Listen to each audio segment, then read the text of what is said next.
দমকল আসতে দেরি, পুড়ে ছাই পাট বোঝাই ট্রাক। ঢিলছোড়া দূরত্বে দমকল কেন্দ্র থেকে সত্ত্বেও সঠিক সময়ে ইঞ্জিন ঘটনাস্থলে না আসায় দমকল বাহিনীকে ঘিরে বিক্ষোভ স্থানীয়দের। ঘটনাটি ঘটেছে আজ সোমবার বিকেলে হরিশ্চন্দ্রপুর থানা তুলসিয়াটা মার্কেটে। দমকল কর্মীদের অভিযোগ, ওই সময় তারা অন্যত্র আগুন নেভানোর কাজে ব্যস্ত ছিলেন, তাই সঠিক সময়ে পৌঁছতে পারেনি।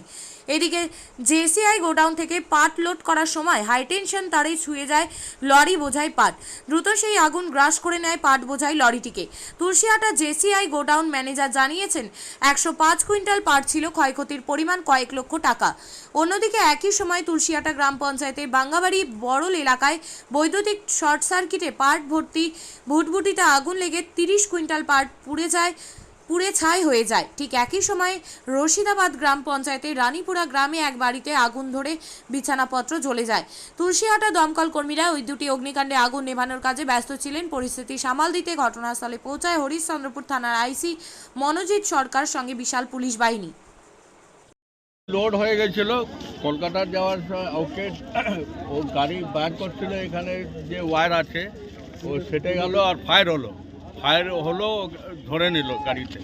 তো গাড়িটা ওখান থেকে নিয়ে এসে এখানে পাল্টাবার চেষ্টা করেছে, কিন্তু পাল্টাতে পারেনি, গাছে আটকে গেছে এটা। আর দমকলকে আমরা সঙ্গে সঙ্গে লোক পাঠালাম, তো দমকল আসলো না, লেট করে আসলো, মানে আধা ঘন্টা 45। স্যার দমকল তো পাশেই রয়েছে। হ্যাঁ, পাশেই রয়েছে।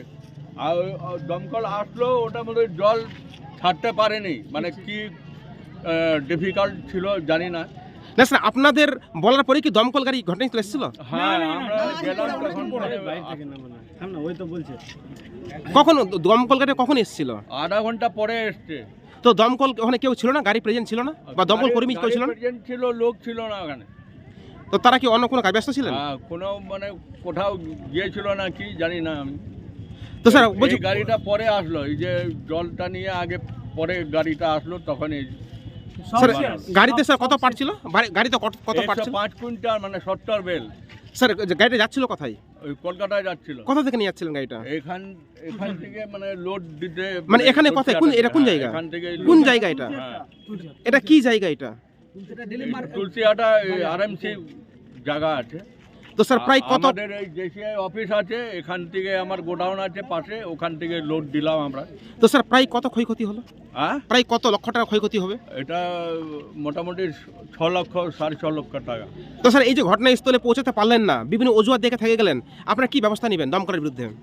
দমকলের আমরা তো বলতেই পারি, আমরা কি করব ওনাকে, মানে কিছু তো আমরা করবে তো প্রশাসন করবে, আমরা কি করতে পারি। স্যার ঘটনাস্থলে পুলিশ এসেছিল? হ্যাঁ, পুলিশ এসেছিল ঘটনাস্থলে? হ্যাঁ। ওনারা কি বিষয়ে জানাচ্ছেন? কি ওনারা কি জানাচ্ছেন, প্রশাসন কি জানাচ্ছে বিষয়টাকে? প্রথমটা এই জানাচ্ছি যে মানে দমকলটা মানে রেডি থাকা উচিত ছিল।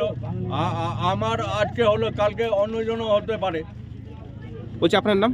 আমার নাম শিব কুমার সাহা। আপনি কি? ওই চণ্ডীপুর বলে জায়গা আছে, চণ্ডীপুর বড়ল, সেখানে আগুন নেভাতে গিয়েছিলাম। পাটের ভুটভুটিতে বোঝাই করা পাট ছিল, সেখানে আগুন নেভাতে গিয়েছিলাম। ওখান থেকে আগুন নেভাতে আরেক জায়গা থেকে কল আসে, রানীপুরা বলে একটা জায়গা আছে, যে ওখানে নাকি বাড়িতে আগুন কে লাগিয়ে দিয়েছে, ওখানে যেতে হবে। যাই হোক, ওখানে নিভিয়ে আমরা ওখানে গেছি। ওই মুহূর্তে যাই হোক ওখানে গিয়ে কাজ হয়নি, যেতে যেতে নিভে গেছি। ওখানে পৌঁছানো মাত্রই ফোন এসে যে অফিসে নাকি একটা পাট বোঝাই করা এলপি এসে আগুন লেগে গেছে, ওখানে নেভানোর জন্য সবাই আমাদেরকে খোঁজাখুঁজি করবে। কিন্তু আমাদের গাড়ি তো সেই জায়গায়, ওখান থেকে এসে বাইরে আমরা আগুন নেওয়াতে আপ্রাণ চেষ্টা করছি। যতটা পারছি আমরা এখন পর্যন্ত কাজ করে চলে যাচ্ছি। স্যার যখন এই পাটের গাড়িতে আগুন লাগে তখন আপনারা প্রেজেন্ট ছিলেন না ওখানে কেউ? না, আমাদের অফিসে স্টাফ ছিল, কিন্তু তিনি তো এফইউডি না, ড্রাইভার না, তিনি তো অপারেট করতে পারবেন না। স্যার এফসিআই তো বলছেন যে একজন ছিলেন, ওনাকে বলা হলো, অথচ উনি বলছেন যে আমি এখানকার স্টাফ না, বা আমি যেতে পারবো না। দেখেন, আমাদের মধ্যে তো ভাগ আছে, সবাই তো গাড়ি চালাতে জানে না। উনি থাকলে উনি অফিসের জন্য আছে, আমাদের সঙ্গে যোগাযোগ রাখছেন, কোথায় কী আগুন আমাদেরকে রিপোর্ট দেবেন, আমরা সেই জায়গায় পৌঁছাবো। আমাদের অফিস থেকেই রিপোর্ট করেছে যে অমুক জায়গায় আরেকটা আগুন লেগেছে, ওখান থেকে আমরা ঠিকানা নিয়ে তড়িঘড়ি সঙ্গে সঙ্গে চলে এসেছি। কিন্তু উনি যে বলছেন অফিসে থাকা সত্ত্বেও আগুন, উনি তো পারবেন না নিভাতে, সে তো এফইউডি না, সে ড্রাইভার না, যে অপারেট করতে জানে না। তো স্যার আপনারা এসেছিলেন, আবার পরে এসেছিলেন? আমরা বাইরে চলে এসেছি, অফিসে না ঢুকে বাইরে চলে এসে কাজে। ওনারা বলছে যে আগুন প্রায় মানে পুড়ে যাওয়ার পর পাট, তারপর আপনারা পৌঁছালেন।